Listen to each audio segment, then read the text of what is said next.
Assalamualaikum warahmatullahi wabarakatuh.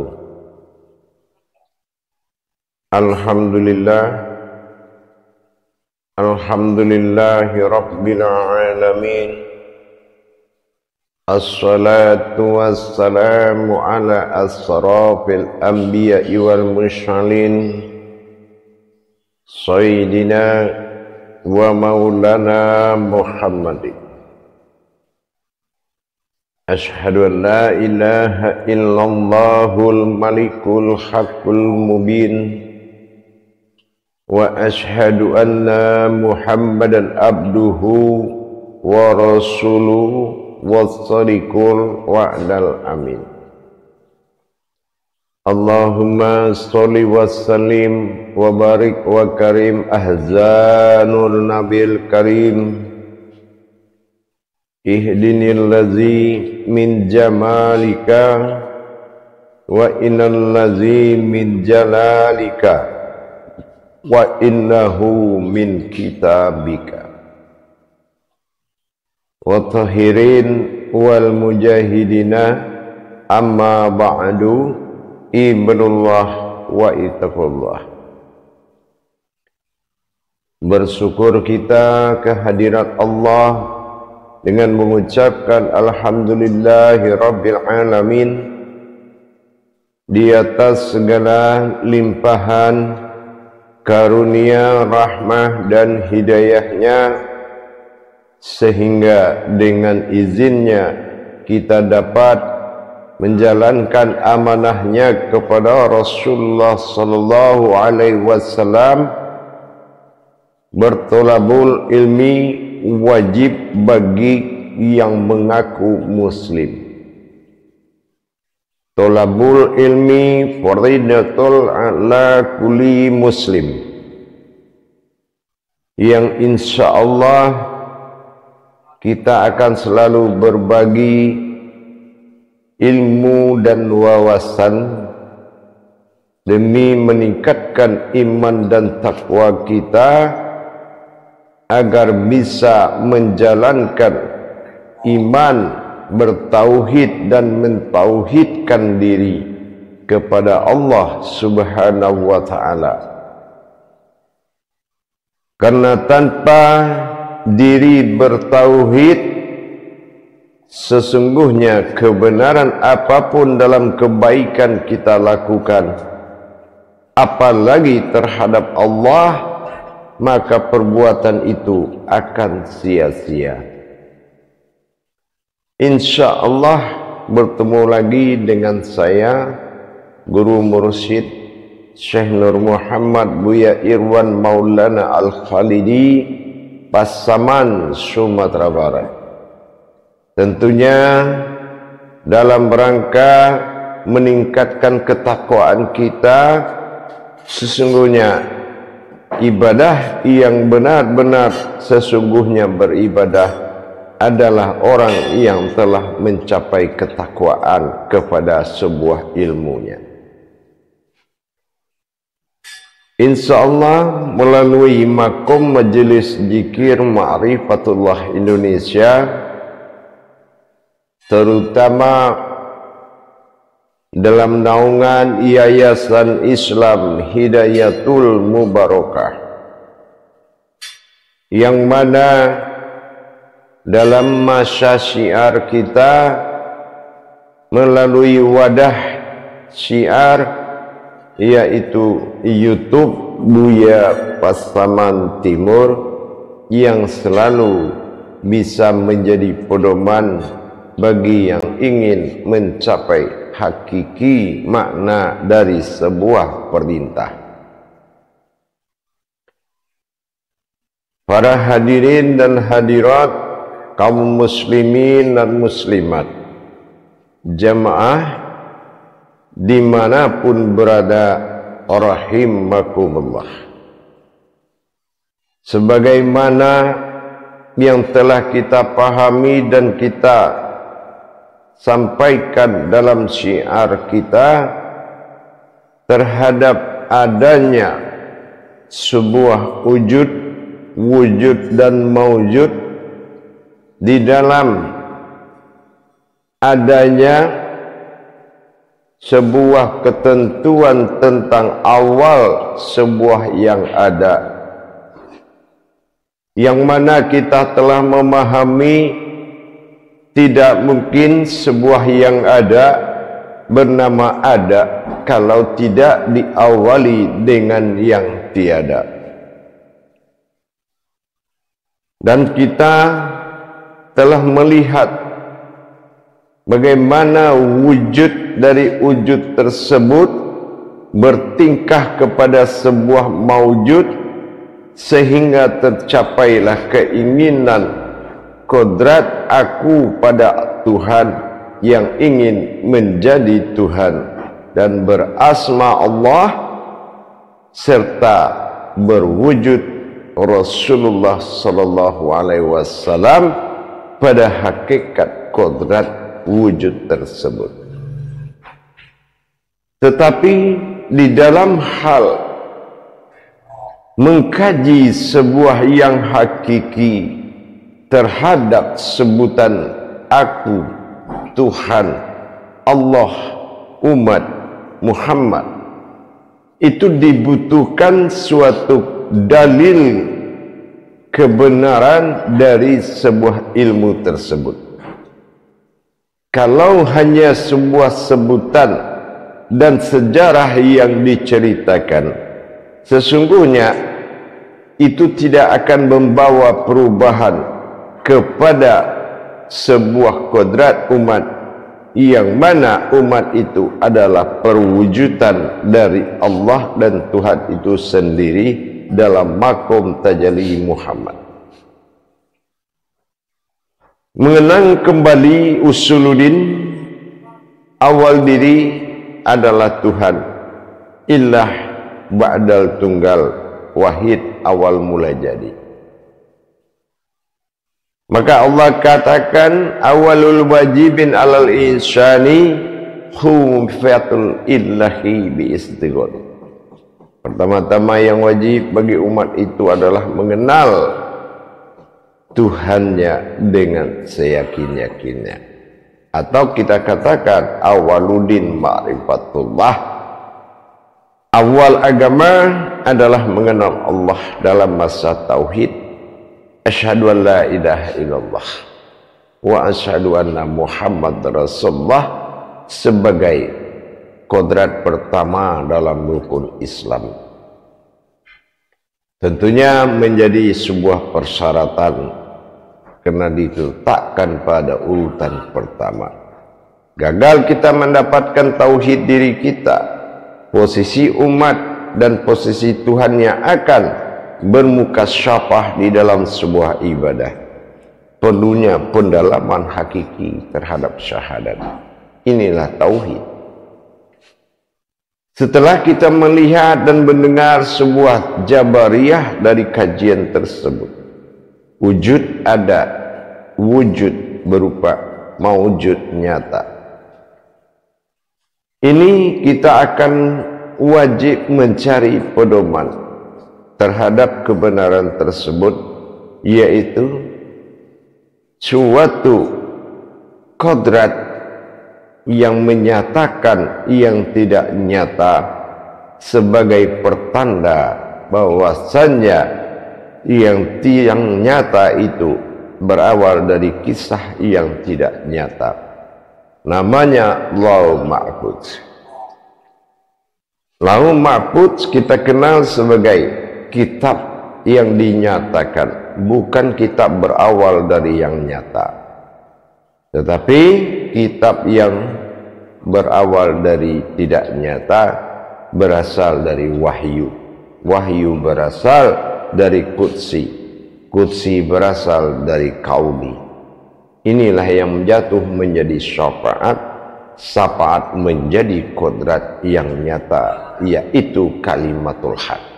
Kalimat tersebut sudah hayat menjadi kodrat. Mana kita lihat bukti tanda-tanda kebesaran Allah tentang ada dan tiada? Dalam hijahiyah kita melihat perbuatan Tuhan dalam wujud-wujud di mana dia maujud. Terbagi dua sifat ketuhanannya, yang satu menjadi aftar, sifat alam pada yang nyata, basmalah dalam urutan kodrat kajian. Yang kedua, berhasia Allah pada dirinya dalam kodrat bismillah, ada pada wujud yang diwujudkan di dalam alam tersebut, disebut dengan ba'dal atau alif tersirat. Untuk kita melihat kekuatan dan tanda-tanda itu, maka kita lihat, sebelum membahas tanda tersebut, kita harus melihat dulu bahwasannya tanda-tanda dalam Al-Quran disebut hijahiyah adalah sebuah hikayat dari sebuah hayat yang dinyatakan. Ini yang disebut dengan hijahiyah, sejarah hayat yang dinyatakan untuk terlihat berupa zatnya. Setelah kita memahami berasal huruf itu dari kasroh, kasroh adalah sebuah tajalli batin berawal dari bi, jatuhnya menjadi titik. Titik itu juga yang ditajalikan, yang mana titik itu bernama wujud. Ditajalikan dia kasroh, berarti perjalanan sir rahasia yang berupa kodrat sesuai makom dari ayat tersebut. Kita lihat titik wujud pertama ada pada kodrat batin kasroh pertama, yaitu ba, yang mana wujudnya ada di bawah ba. Di bawah ba sebuah wujud ada bernama aku yang nyata, terjelas dengan lihat. Kita lihat betul-betul terlihat dengan jelas. Setelah itu kita lihat mana yang tiada yang mengawali yang ada. Tiada yang mengawali yang ada adalah sesuatu yang tidak nyata di dalam huruf ba tersebut. Di dalam ruang lingkungan, ruang lingkung dan lingkup daripada ba tersebut berdiri sesuatu yang tidak nyata tetapi ada. Ini yang dikatakan ada dan tiada. Dengan jazimnya dan semufakat dan muzakaroh dalam istilah ibadah, terjadilah suatu kesepakatan membuat suatu ibadah. Perjalanan ibadah inilah yang disebut dengan makon tajalli batin ta. Dilihat di huruf ta berdampingan dua wujud tersebut, menandakan ada dan tiada itu sudah menyatu atau berdampingan di dalam makom ibadah. Makanya dikatakan ta itu adalah sebuah ibadah. Maka ta inilah yang dikatakan dengan awal semua ibadah dijadikan. Ada tahlil, ada tahmid, ada talqin, ada taslim, ada tawassulan, dan ada tafakur, ada tazakur, dan ada takharub dan lain-lain. Dengan terjadinya perbuatan antara aftar titik yang nyata tadi dengan ba'dal titik yang tidak nyata, maka terjadilah suatu hayat yang nyata disebut sa atau berupa dan berwujud. Maka di sini terjadi titik tiga. Dari mana satu lagi titik tiga atau wujud yang ketiga adalah dari tajalli kasroh batin berupa huruf yang maujud menjadi sesuatu yang tidak setara dari yang dua. Timbul suatu pertanyaan, kenapa satu titik wujud tersebut tidak berdampingan dengan yang dua tersebut? Ini menandakan tingkat kerahasiaan yang perlu dipertanyakan. Ada dan tiada sudah berdampingan dalam satu barisan sab yang sempurna, tetapi yang tidak termasuk ada dan tiada, wujudlah sebuah wujud di atasnya yang tidak berdampingan. Makanya kita lihat titik 3 itu satu di atas, maka ini yang dikatakan suatu kehadiran tajalli batin tersebut yang dinamakan wujud kasroh, yang disebut dengan bi, yaitu buah kekuatan kerahasiaan. Dengan terjadinya sa yang telah berwujud, tiba-tiba disinilah keajaiban dan suatu kemustahilan, kehadiran daripada sesuatu di atas daripada yang dua titik ternyata membawa suatu rahasia besar. Dihadirkan nun hayat pada sa, maka dengan kekuatan tajalli kasroh bi tadi terjadilah kehadiran nun yang membuat nun berubah hayat menjadi sin. Sebagaimana yang kita katakan, setiap yang ada disitulah yang tiada. Ini bahasa yang naluri hakiki. Berarti dari 3 kodrat tersebut, maka 3 yang ada pada alif aftar menyatakan keberadaan ketuhanan, yang mengatakan Rabbil Alamin, yang berwujud kepada nurul Islam, nurul iman, dan nurul ihsan. Ini yang kita di langit berupa wujud bintang, bulan, dan matahari. Itu adalah nur aftar, yaitu cahaya batin.